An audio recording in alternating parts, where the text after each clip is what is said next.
this looks like a straightforward upgrade. But there are a couple of things here that I didn't expect. This is Motorola's latest addition to the Edge 70 lineup, the Edge 70 Pro. Now I really like the Edge 70, and on paper it feels like the Pro has more of everything I liked. It's got stronger specs, a bigger battery, the works, but how well does all that translate in real world use? Let's unbox the Edge 70 Pro and find out. If this is your first time here, or in case you just can't remember, my name's Ash, you're watching C4E Tech, and let's get started.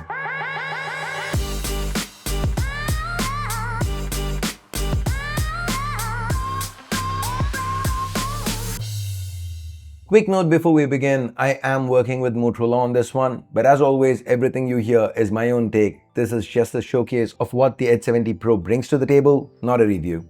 With that said, the box here, it looks a little different with all the FIFA logos. Slide it out and we get our familiar eco-friendly Motorola box. Open it and up top there are some leaflets and a SIM tool. Next, we get to the phone itself. This green I have in hand, Motorola calls it Pantone T, and it's got a smooth matte finish to the back. It's quite resistant to fingerprints and smudges.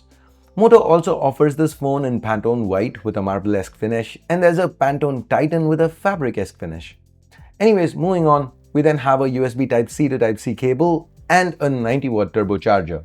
This time around, though the weight's not really gone up, just a few grams, and the phone's gotten much sleeker at just 6.99 millimeters, Motorola's managed to cram in an even higher capacity 6500 mAh silicon carbon battery. And with that 90-watt turbocharger, this can go 0 to 50 in just 20 minutes, which is good.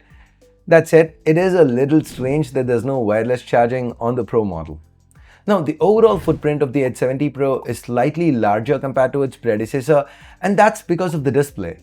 Now, this panel, it's still covered by Gorilla Glass 7i, it's still 1.5K, but it's now larger at 6.8 inches with that 144Hz refresh. This here is a 10-bit panel with HDR10 Plus support, and the peak brightness is also up to 5200 nits. We tested over 2000 nits under auto mode, so using this phone outdoors, the experience is great. I also like how Motorola is not chasing current trends and is sticking to curved panels.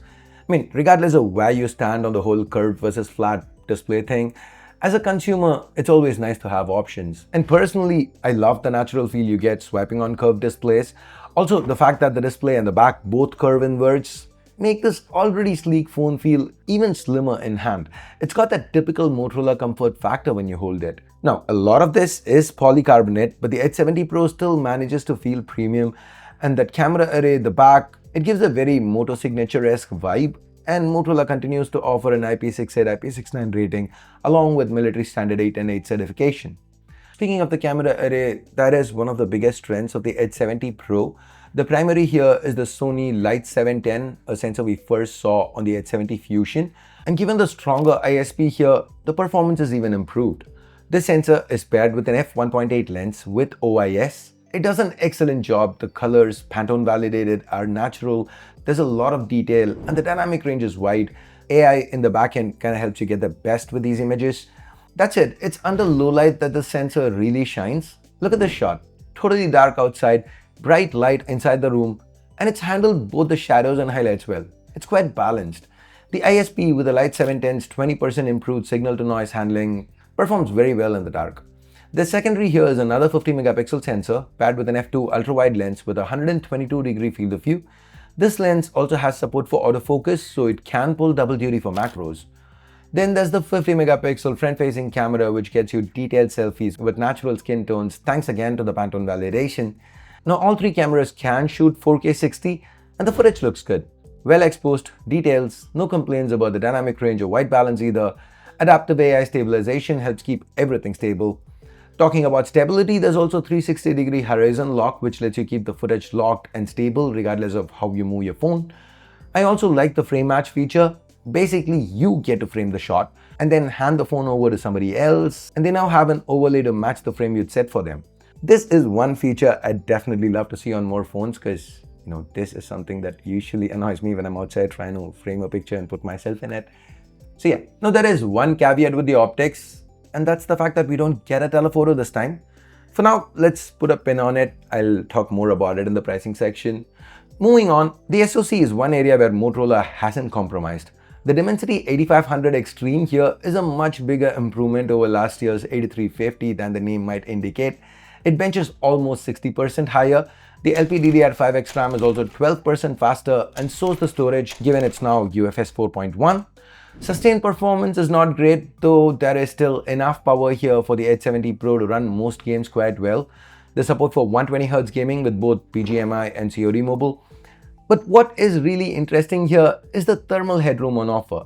After the 20-minute stress test, the Edge 70 Pro maxed out at just 39 degrees. So there is quite a bit of thermal headroom in case Motorola wants to improve the sustained performance, and let's hope they do that with an update. Speaking of updates, the Edge 70 Pro is on Android 16 with Hello UI on top.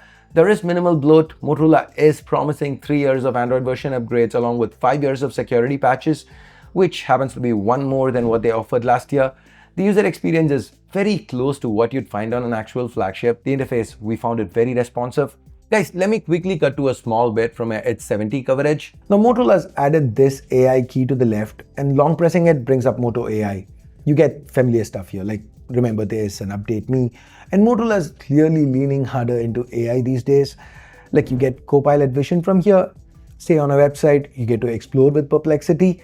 Of course, Google's Gemini and Circle to Search are also available. Also returning is Smart Connect, and that's still one of my favorite Moto features. Barring this, obviously, we've got a baby in the house, and if I need to, sneak around for a midnight snack or something, it really came in very handy. Anyways, with a single command, you can have your display up on any tablet, or you could set up a desktop mode to get more productive with a larger screen. All that applies to the Pro model too, and fan favorites like the flashlight shortcut or twist to launch camera, they're also present and accounted for. With all that said, let's finally get to the pricing. The Edge 70 Pro starts from $38,999 with offers bringing the effective price down to $36,999, which given ballooning RAM and storage costs actually feels competitive. Yes, we do lose the telephoto, but it's kind of hard to complain about that when there's no other brand who's really launched a phone with a telephoto camera under 40,000 rupees all year so far. What I am a little confused about is the lack of wireless charging. Given the vanilla Edge 70 has it, why cut that feature out on the Pro model? Strange choice. All that said, the excellent low light performance, the Moto ergonomics, the sleekness, the high battery capacity, the bright curved display, and most importantly, the powerful SoC on the inside, it feels like Motorola has put together a very competitive offering in the Edge 70 Pro. If you want a sleek, almost flagship with excellent optics, the Edge 70 Pro might just be the right fit for you. What do you think? Drop a comment down below, and if you've made it this far, give this video a thumbs up, subscribe, turn on notifications, hit that bell icon if you haven't yet. Thanks for watching. Ash out.